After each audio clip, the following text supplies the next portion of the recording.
It was a night the villagers of Blackcliff would never forget, a storm so fierce it seemed to claw at the very earth. Amid the chaos stood the lighthouse, its beams slicing through the darkness, unwavering, defiant. Yet within the tower, a different kind of storm brewed. The keeper, Elias Gray, had lived there for years, a man of solitude, whose eyes told stories no one dared to ask about. They said he came from nowhere, bringing with him a silence heavier than the sea mist. People spoke of strange sounds from the tower at night, whispers carried by the wind, and the flickering light that sometimes seemed to dim, even when no storm threatened the shore.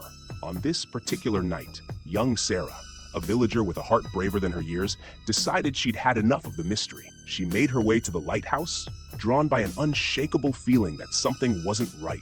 The wind screamed in protest as she climbed the jagged path, her lantern struggling against the howling gale. The door creaked open without resistance, revealing a shadowy interior steeped in salt and secrets. Her footsteps echoed as she ascended the spiral staircase, her pulse quickening with each step. The keeper's quarters were at the top, a room said to hold the soul of the tower itself. When she entered, the sight before her made her blood run cold.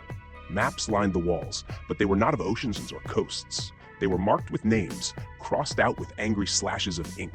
On a desk lay journals filled with scrawled entries, desperate and unhinged. And then there was the chest. It sat in the corner, unassuming yet ominous, its lid slightly ajar. Inside were fragments of lives, a child's toy, a locket, a sailor's compass, all soaked with the weight of tragedy. Before Sarah could make sense of it, a voice behind her stopped her heart. "You shouldn't be here." She turned to see Elias, his face pale as death, his eyes hollow. His voice carried the weight of the storm outside as he spoke again. "They won't let me go, and now they won't let you leave either." At that moment, the storm outside seemed to invade the room. The walls shuddered, and the air grew heavy with an unearthly presence. Sarah's lantern flickered wildly as the shadows began to move, shadows that didn't belong to her or Elias. And then, the light of the tower went out. What happens next?